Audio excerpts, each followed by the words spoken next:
So before I begin, I would like to ask you a question, to which I'm sure you know the answer, but nevertheless, and it may sound like a joke, but it isn't. What is the common denominator between Gothic cathedrals, credit cards, Mary Magdalene, travel agents, stellar navigation, and the unlucky Friday the 13th?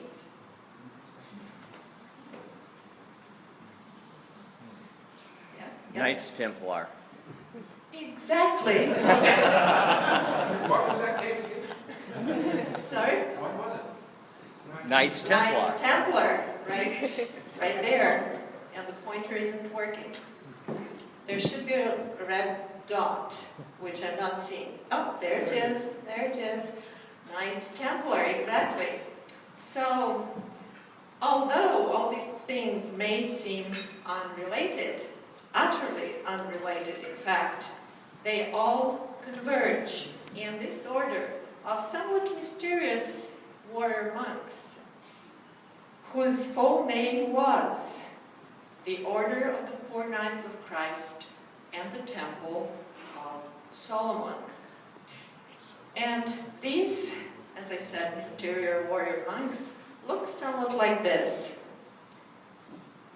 So on the left, you see the knight dressed in wearing a white mantle, or as they called habit, with the eponymous red cross. So that was the habit for the actual knights who came from the aristocratic families. On the right,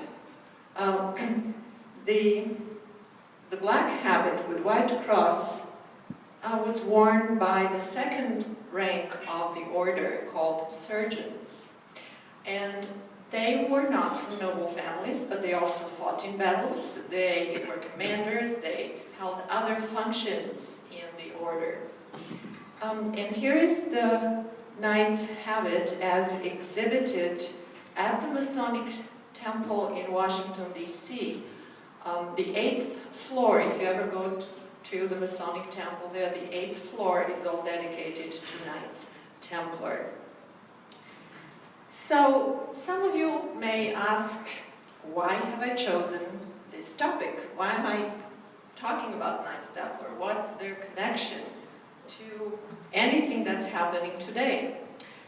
Well, there are two things. First of all, I have always been interested and always liked to know what forces had informed and shaped the world we live in. And the Templars were definitely one such force, even though little recognized. And second, you can hardly find any other organization in human history that had spawned more controversy, speculations, assumptions, mystery than the Knights Templar.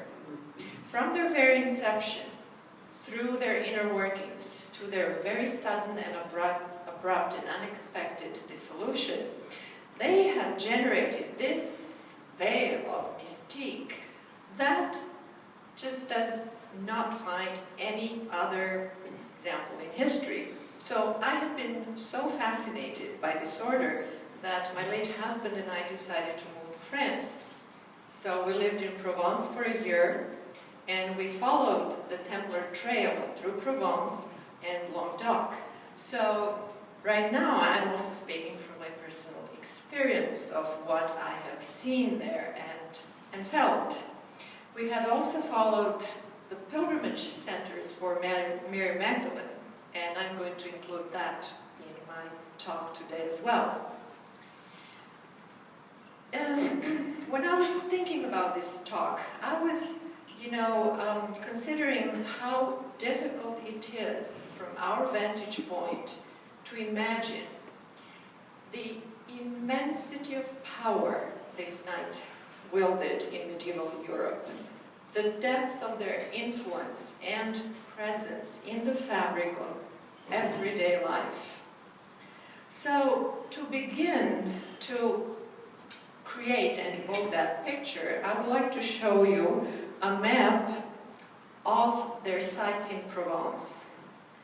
So wherever you see a red dot, white and red dot, those are either Templar houses, local commanderies, regional commanderies, treasuries, churches, or harbors.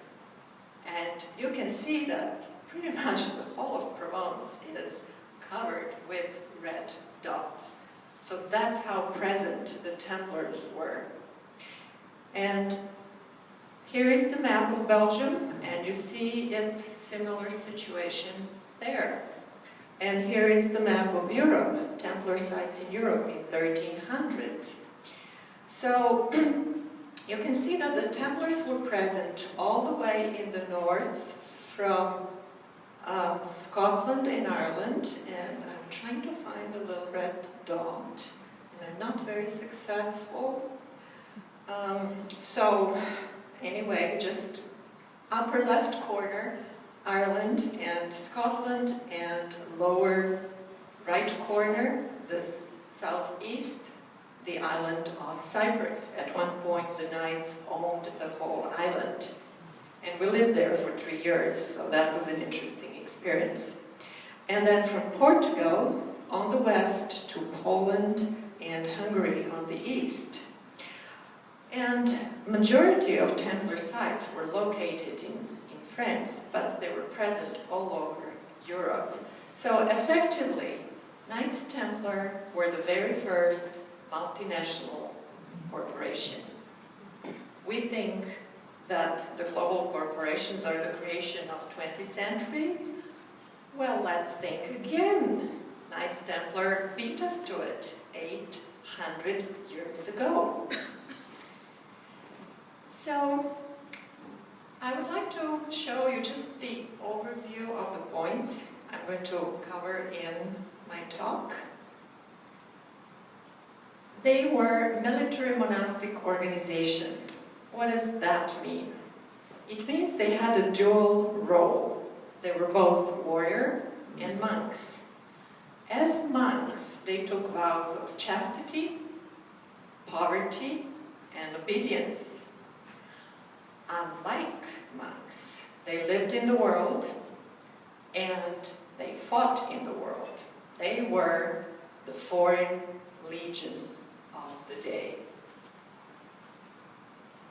Now, how did they grow to become so powerful?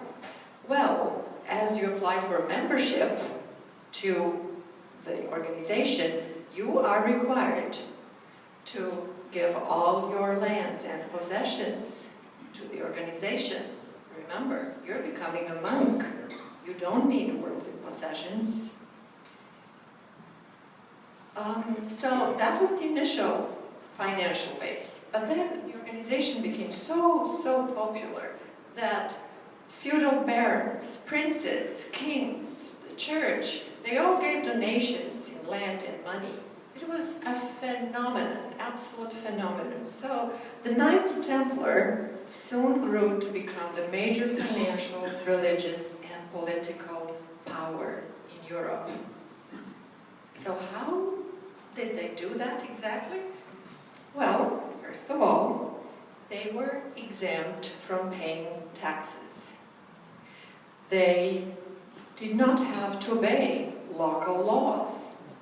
And they did not have to answer to the king. So think about it. You don't have to pay taxes. You're above the law. You don't answer to the king. You are not accountable to anybody or anything. Except one person. Who do you think that might have been? The only one person in the world that the knights were accountable to. Already says the Pope. Exactly, the Pope. That was the only person they had to answer to. So you can see that they actually became more powerful than the king. And they were not only powerful, they were very, very astute. financially.